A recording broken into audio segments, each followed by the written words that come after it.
A Democrat congressman just warned MAGA supporters to imagine who would get unalived next. And that's right after he said cartels are not terrorists. And that's not a fringe activist, it's a sitting member of Congress on national television. Representative Jim Himes, a Democrat from Connecticut, said that when a progressive like AOC becomes president, conservatives who back Trump's anti-cartel strikes should think twice. So, like in other words, support Trump's fight against poison traffickers today, and he might be targeted for drone strikes tomorrow. But the left calls it accountability and not intimidation, and they defend foreign cartels while threatening their own citizens. So what does this say about who they really protect? Let me know your thoughts on that one, because this story exposes Democrats' hypocrisy on national security and maybe even something darker. And what happens next will change everything. So tell me this, would you guys trust AOC's White House with that kind of power? Let me know your thoughts in the comments.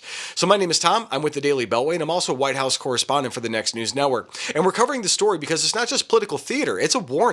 And if you guys are new here, we're a growing channel. Every like, comment, share, and subscription helps us grow. So we're going to get into it. It's this clip of Rep. Jim Himes making that statement on MSNBC. Can't talk today. They're not terrorists. They may be drug runners. We don't know that for sure. But just because you call somebody a terrorist, we call lots of people terrorists, doesn't mean that the military is authorized to go after them.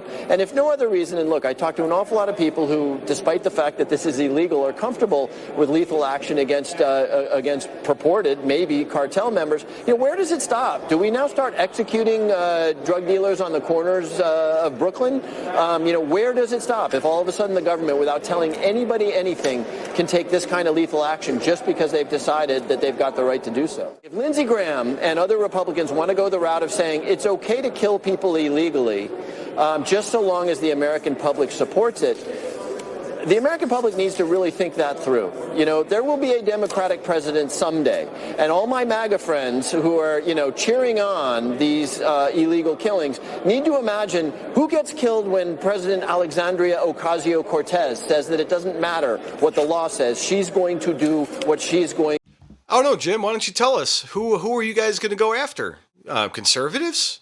I mean, Trump's going after narco-terrorists, so I guess they're equating Trump supporters to narco-terrorists. To do. So look, I work here, so I understand the complete abnegation of principle and a complete thumbing of the nose at the rule of law, but I would hope that people like Lindsey Graham might not go that path, because it's a very, very dangerous path for this country to go down. These people are sick in the head. So what exactly did he say? While discussing Trump's ongoing naval strikes against cartel-run poison boats, Himes told interviewers to imagine who would get unalived when a Democrat like AOC becomes president. He accused Trump of legal killings and hinted at progressives could someday